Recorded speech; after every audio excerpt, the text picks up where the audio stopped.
What is plant growth and how it can be done?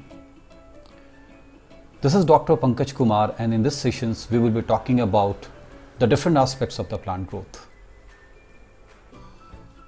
Technically, growth is an irreversible increase in dry weight, size, mass or volume of a cell, right? And it is often quantified in terms of the accumulated biomass over the period of time, right? And for instance, we can say that seed germination is the first step for the plant growth, right?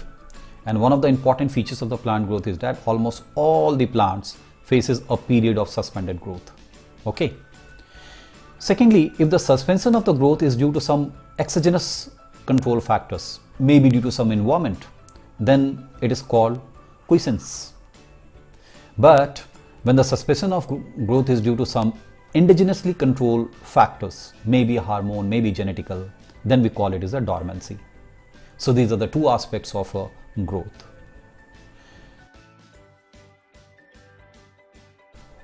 Let's discuss what are the phases of a growth. Typically what we say that growth is a S-shaped. So in case of S-shape, what we see that initially the rate of growth is slow and is termed as lag phase. You can see in this diagram. So this is the lag phase. The second phase is of rapid growth, right? And it is termed as a log phase or exponential phase, as you can see in the graph as well. So this is the exponential phase. And finally, growth either stops or becomes stationary, right? And this is what we call steady phase, as we can see over here. So these are the three different phases of growth, right? The total period during which all the phases of growth is actually studied is actually called as a grand period of growth. Now, there are certain features associated with phases of growth. Now, what we see that in case of lag phase, this particular phase is known for the formation of large number of cells. So naturally, the rate of cell division will be maximum in this phase. Similarly, in lag phase, what we see that P by R ratio is greater than 1. Now, what P by R stand for? P stand for photosynthesis, R stand for respiration. So if P by R is greater than 1, what does it mean? It means there is accumulation of biomass, because rate of photosynthesis is greater than rate of respiration. So that is the initial stage. So that's why we say that P by R value is greater than 1. But the moment plant enters into log phase, then there is exponential growth. And this particular phase is actually marked by the cell elongation. Okay. Now, in case of cell elongation, what will happen? That there will be greater accumulation of biomass. So that's why in this phase, if we calculate the P by R ratio, in that case, it will be much greater than 1, right? Because there is a greater accumulation of biomass. Similarly, when we reaches the stationary phase, then what will happen? That the growth will somewhat limited or stopped. So in this case, what we say that P by R is actually greater than or equal to 1. So what are the conditions in which it can be less than 1? Suppose if I say P by R is less than 1. So it is those plants which is under some sort of parasitic attack, because if the rate of respiration is more and rate of photosynthesis will be less, that means there is a degradation of the biomass, and degradation of the biomass happens only when it is going to be under some parasitic attack, right? So in this way we can also define, or we can also go through the phases of growth in terms of P by R ratio, right? Let's talk about the factors favoring the growth. So these are the factors, that is temperature, light, oxygen and carbon dioxide. Now how it favors growth?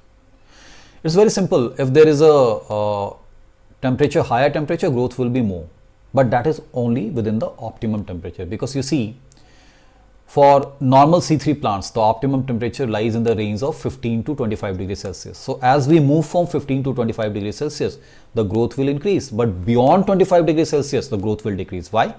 Because the enzymes are getting denatured, and which is naturally going to hamper the growth. Similarly, if you talk about the light, one of the question is that which light promotes growth? Answer is blue light. Why blue light? because blue light has a maximum energy, and if it has a maximum energy, it will transform in the form of heat, so that will promote more growth. So that's why out of all those Vivgyor, blue light is considered the most effective light for which promotes the growth. Now how oxygen? Again the same concept. Within the optimum range, that is up to 21%, it is going to promote the growth. But beyond 21%, again the growth is going to be hampered. Why? Because beyond 21%, the enzymes that is present within a plant, that is going to be denatured or oxidized, right? So once the enzymes are oxidized, naturally growth cannot happen. So that's why beyond 21%, what we see, there is a decrease in the growth. And what is the carbon dioxide? The role of carbon dioxide is that more the carbon dioxide, more the growth will be. Because if the concentration of CO2 will increase, there will be more photosynthesis, there will be more accumulation of the biomass. But it also remains in a one particular range. For instance, the growth increases up to 0.03% to 0.5% of atmospheric CO2. Beyond that, again, the enzymes is going to be carboxylized, and if the enzymes is going to be carboxylized, the growth cannot happen, right? So these are the major factors that are going to affect the growth. Now what is etiolation? You might have observed, if you keep any of your pot with a plant inside the room, and if it is kept in a room without any sunlight, you will see there is a plant with a elongated internodes. Those elongated internodes are actually called as a etiolation. And why it happens? Because in the absence of sunlight, the chlorophylls are not synthesized, because we know very well that biosynthesis of chlorophyll require light. So once the light is not synthesized, the stem get elongated, but it is very weak. Okay, so that is what we call it is a etiolation, right? Now one last thing, how growth is measured. Now there are different names of the instrument.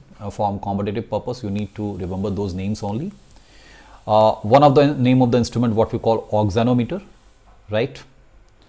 So there is a one variant called arc oxanometer, that is the most commonly used.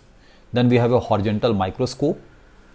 Then one of the most important one, what we call crescograph, that was invented by Bose, J.C. Bose. It is most sensitive apparatus, and it can magnify growth up to 10,000 times.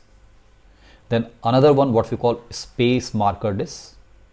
So it is maximally used instrument to determine the area of the leaves.